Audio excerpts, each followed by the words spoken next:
Yes, എന്തായാലും ഈ ഒരു വീഡിയോയിൽ നമ്മൾ 2 അപ്ഡേറ്റുകളാണ് നോക്കാൻ പോകുന്നത്. 2-3 അപ്ഡേറ്റ്സ് ഉണ്ട്, പിന്നെ ചെറിയ ചെറിയ കാര്യങ്ങളുണ്ട്. സോ എന്തായാലും അതിലേക്ക് പോകാൻ നിങ്ങളുടെ ലൈക്ക് വളരെ ഇമ്പോർട്ടൻ്റ് ആണ്. 200 ലൈക്കിൻ്റെ ടാർഗറ്റ്. സോ എല്ലാവരും അതിലേക്ക് എത്തിക്കുമെന്ന് വിചാരിക്കുന്നു. സോ എന്തായാലും ആദ്യത്തെ അപ്ഡേറ്റ് എന്ന് പറയുന്നത് നമ്മുടെ ഹ്യൂഗോ ബൂമോസുമായിട്ട് ബന്ധപ്പെട്ടുള്ള ഒരു കാര്യമാണ്. അതായത് നമ്മുടെ ഹ്യൂഗോ ബൂമോസിൻ്റെ ബർത്ത്ഡേ ആണ്. ഇതൊരു അപ്ഡേറ്റ് ഒന്നുമല്ല.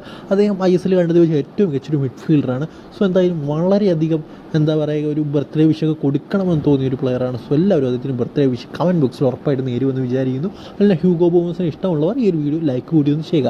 എന്തായാലും നമുക്കിനി അടുത്ത അപ്ഡേറ്റ് എന്താണെന്ന് നോക്കാം. ഇനി അടുത്ത അപ്ഡേറ്റ് എന്ന് പറയുന്നത് അഭിഷേക് സിംഗ് ടെക്ജുവുമായിട്ട് ബന്ധപ്പെട്ടുള്ളൊരു അപ്ഡേറ്റ് ആണ്. നിങ്ങൾക്ക് എല്ലാവർക്കും അറിയാവുന്ന ഒരു താരമാണ് അഭിഷേക് സിംഗ്. സോ എന്തായാലും അഭിഷേക് സിംഗിനെ മോഹൻ ബഗാൻ സൈൻ ചെയ്യുന്ന നേരത്തുള്ള റൂമറുകളുണ്ടായിരുന്നു. നേരത്തെ കേരള ബ്ലാസ്റ്റേഴ്സ് സൈൻ ചെയ്യുന്ന നേരത്തുള്ള റൂമറുകളും ഉണ്ടായിരുന്നു. എന്തായാലും ഇപ്പോൾ നമുക്കറിയാൻ സാധിക്കുന്നൊരു കാര്യമെന്ന് പറയുന്നത് അഭിഷേക് സിംഗ് ടെക്ജത്തെ നമ്മുടെ Mohun Bagan super giants finally confirm ആയിട്ട് സൈൻ ചെയ്തു എന്നാണ്. അദ്ദേഹം ഡ്യൂറൻ കപ്പിൽ പങ്കെടുക്കാൻ വേണ്ടി മോഹൻ ബഗാൻ ക്യാമ്പിൽ ജോയിൻ ചെയ്തിട്ടുണ്ടെന്ന് നമുക്കറിയാൻ സാധിക്കുന്നുണ്ട്. സോ എന്തായാലും വളരെ മികച്ചൊരു സൈനിങ് എന്ന് തന്നെ പറയണം. സോ ജോയിൻ ചെയ്തു എന്നാണ് അറിയാൻ സാധിക്കുന്നത്. ക്യാമ്പിലേക്ക് വരുന്ന പിക്ചേഴ്സും ഫോട്ടോസും ഒക്കെ ഇപ്പോൾ പുറത്തേക്ക് വന്നിട്ടുണ്ട് എന്ന് തന്നെ പറയണം.